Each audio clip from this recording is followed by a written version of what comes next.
Today we're going to be looking at the bandsaw. This machine is a very versatile machine and can save you lots of time and effort. The first thing you have to do before operating this machine is to make sure you have completed your on guard, had the machine demonstrated to you, which this video is about to do, and also read this document. This is called a SOP, a Safe Operating Procedure. It's for the bandsaw, and every machine in this workshop has one. It will tell you what you need to know regarding PPEs,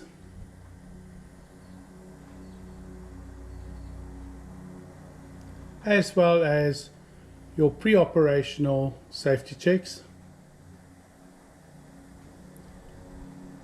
what to do while you're operating the machine,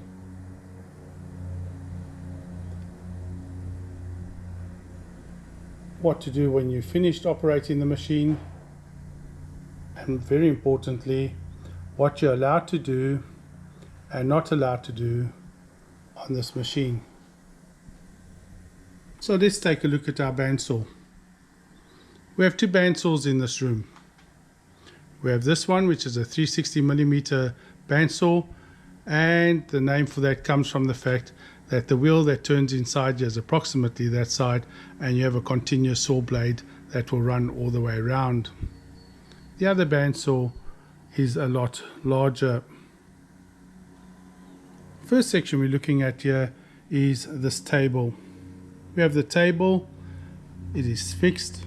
It can, however, be altered by loosening a section around the back, and that can allow the table to tilt should you wish to cut an angle. If I come to the back of the bandsaw, I can loosen this section over here.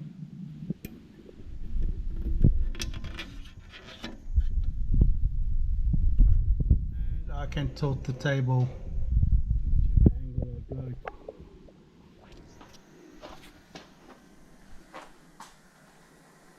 This allows me to cut my wood at an angle. This section here is known as the post.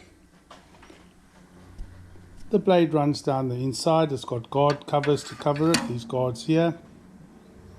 And it ends at the bottom where you have the guide pins, or in this case ball bearing blade supports. And this section at the back, it's a ball bearing blade support, and it stops the blade from pushing backwards. So I push on this blade, you'll notice that it will touch back onto there and can't go any further. The distance for the setting in between the blade and the pulley at the back, okay, the bearing, that is supposed to be 0.5 millimeters, half a millimeter. However, when you move to the guides on either side of the blade, they stop the blade from moving from side to side. The measurement for those is paper thickness. You can actually use paper for setting it. Now it's important that this is set properly, because if it's not set properly, then you'll damage your blade. The blade needs to protrude from the front. The teeth need to be just clear of the actual pulley, and the reason for that is if a blade is too far back, they're going to damage these little wheels, the bearings, and you'll also damage your blade. Now this whole post is adjusted by this locking screw over here. This can lift right up or go all the way down. Now the distance that you're going to have when you're cutting should be round about 15 mils between the actual top of your work and the bearing. So you loosen this, you adjust this to the height that you require, and then once you've got the height you require, you lock it off. However, when you're finished working, you loosen this and push it all the way down to cover the blade, and that is the position that you will have when it is not in use.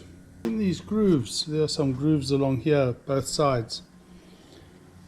You can fit a mitre in there, and you can set it at different angles to allow you to cut wood at an angle. Because it's a continuous blade going all the way around, we need to be able to take the blade out. This section over here is called the table insert. It closes up the big hole where the blade is. If I wanted to take the blade out, I would have to come along this groove, and the whole two table sides are held in place by this bar. This bar just has some little screw sections on the bottom that you can loosen.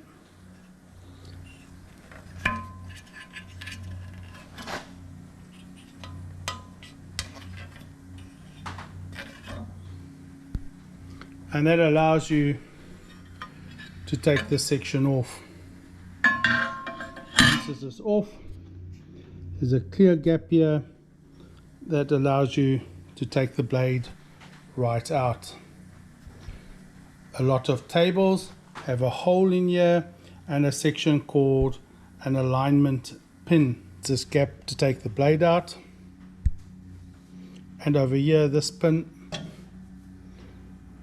okay, is the alignment pin. It allows you to lock those two tables so that they cannot move.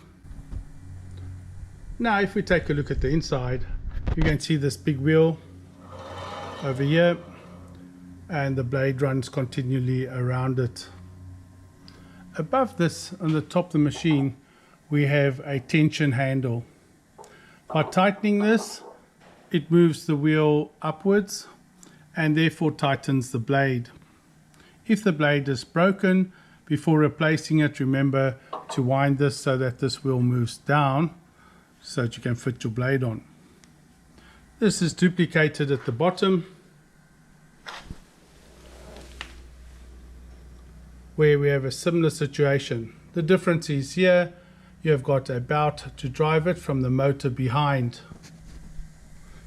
It also has a suction area to suck the dust out of the actual machine. While we're in here, we can have a look at the guides and the ball bearing blade support from below.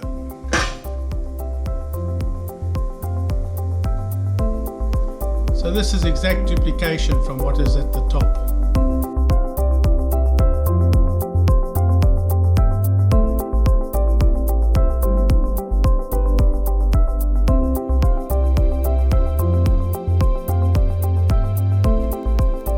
Should I be wanting to cut a circular pattern out of a piece of wood, you need to look which way the grain is going.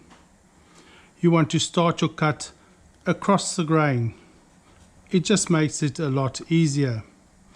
Cut along the outside edge of your wood, and remember that if you wish to stop cutting, not to pull the blade back again. If you do pull the wood out and the blade moves back, it can hook, and there's nothing stopping the blade coming forward and coming off the drive wheels. Should anything go wrong while you're cutting, you switch the machine off and you stand clear. Now before I can cut, I want to set my height. My height here should be around about 10 to 15 millimeters. That's around about the height, thickness of a finger. Tighten that. And while you're cutting, you want to keep your hands clear of your actual line of cut. In this case, I'm going to start cutting and it's going to be noisy, so I will just go through the cut and then talk afterwards.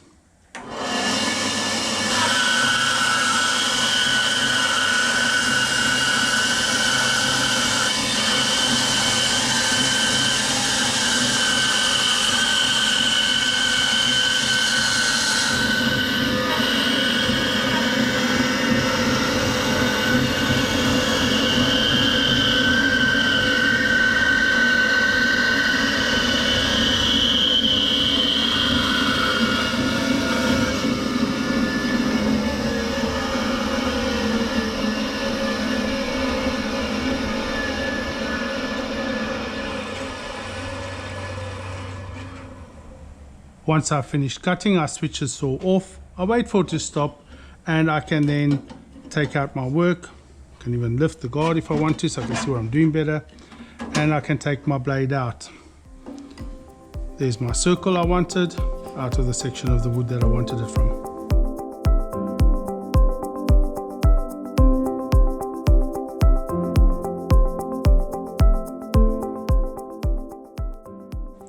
When cutting out something like a back scratcher, you need to determine which side you're going to cut first. In this case, I think it'll pay me to cut out this side and that side first. While you are cutting, you've got two things to bear in mind. Firstly, I'm just going to set this up, a finger width above it. This hand is going to act as a guide. You don't want to go in closer to the blade, so it stays here. And all it does is you're just able to move your fingers to adjust where you cut in the wood. This hand is going to be moving around. This is your steering hand. So I'm going to start cutting over there, slowly move it in, steer back, come back out here, and then come to the end. When you get to the end in this section over here, so once you get to about there, you want to make sure that you don't push as hard, because when you get to the end here, it must just cut through. If you're pushing too hard, it's going to jump as you get to the end. However, once you get to about this position, there's no room for your right hand. Put your right hand through to support your wood at the back. If you were cutting off the other side, like that, you could support it here and put your right hand through to the back to guide it. I'm now going to cut off these two cheeks. Make sure you keep your hands away from your line of cut and don't press too hard. If you also find that you are running slightly over your line, you can't push your wood that way to get it back to the line. You will just slowly need to cut back to your line. If you're on the outside the line, that's not too much of a problem, because that bit you can then or rasp off when you're finished. So I've got the right height set, table's clean, foot area is nice and clean. I'm going to start the machine.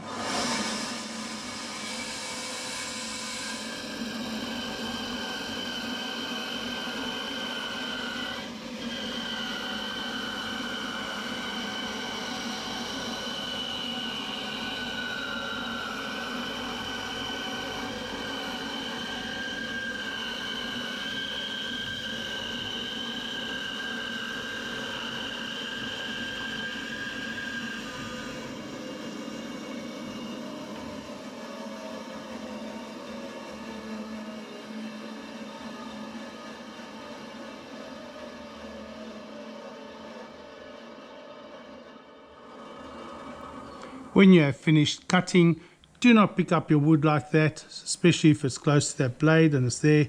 The chance of putting your finger into the blade is very good. It will roll it around and take the top of your thumb off. Do not pick up your wood. Switch the machine off, wait for it to stop before you take your wood away. Keep this section, you're going to need it. I'm now going to get ready to cut the other section. Should I need to clean the table at any time, I just use my brush to do so. Do not brush it clean with your hand. I have two choices. I can cut it on the right hand side, or I can turn the wood around and cut it on the same angle as I've just cut it now. I prefer cutting this way. However, I will turn it around to show you how the hands go for the side.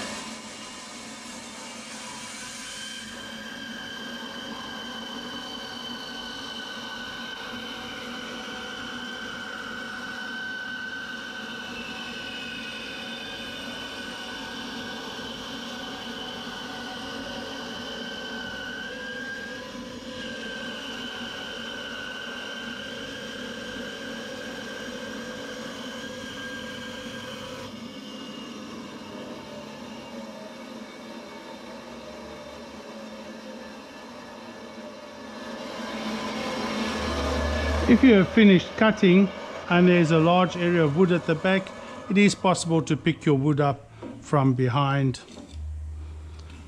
I've now finished my 2 cuts.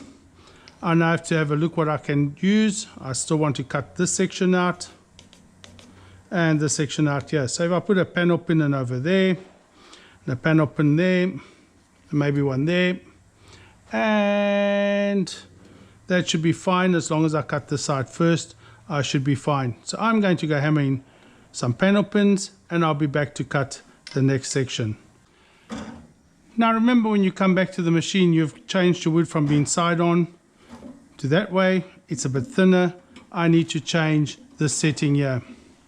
Loosen it, lower down to about 10 to 15 mils above your work, and you're ready to begin. I'll have to start cutting almost at this angle just to get that curve. But once I start cutting, I will have to turn it quite rapidly to get around my corner.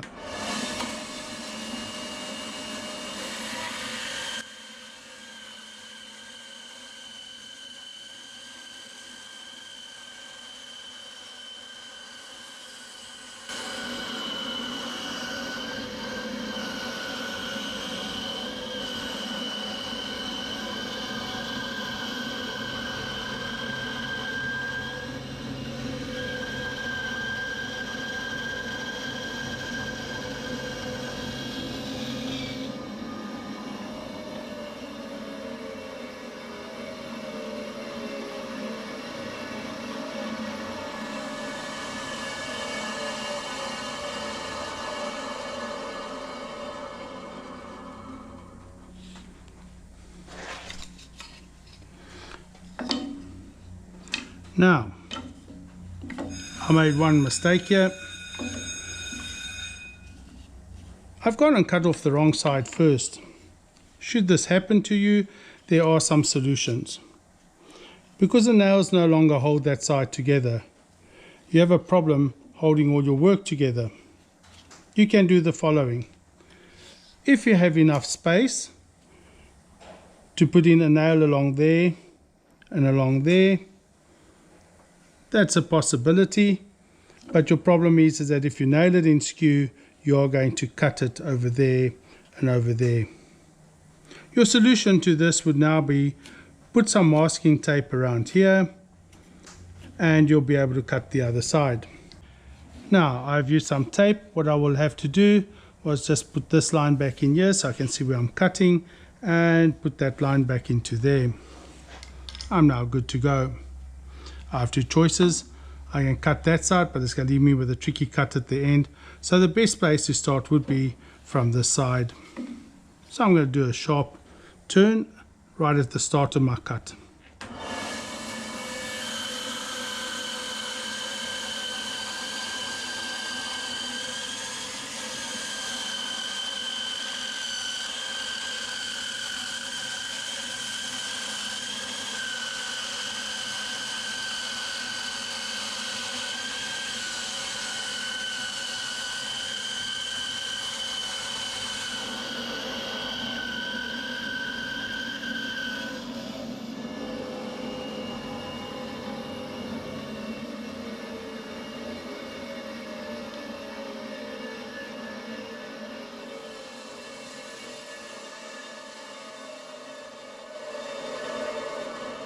I now have my blank for my back scratcher. You're going to take a rasp and round this all off, round the handle off nicely, and sand it and varnish it. Your back scratcher. When you're finished on the bandsaw, make sure that you take all your scrap bits of wood and you put them in the bin and brush the machine off. Make sure it's clean. And don't forget, zero that so that it's got the guard all the way down the blade so that it's safe for the next person when they approach. Also, never leave this machine while it's running, because if there's other machines making a noise in the workshop, then someone might not hear that this machine's still running, and even if it's idling, if they touch that, they can seriously cut themselves. Please make sure that you follow all the instructions on the SOP and make sure that you've done all the required safety notes and tests for this machine. Enjoy working on the bandsaw.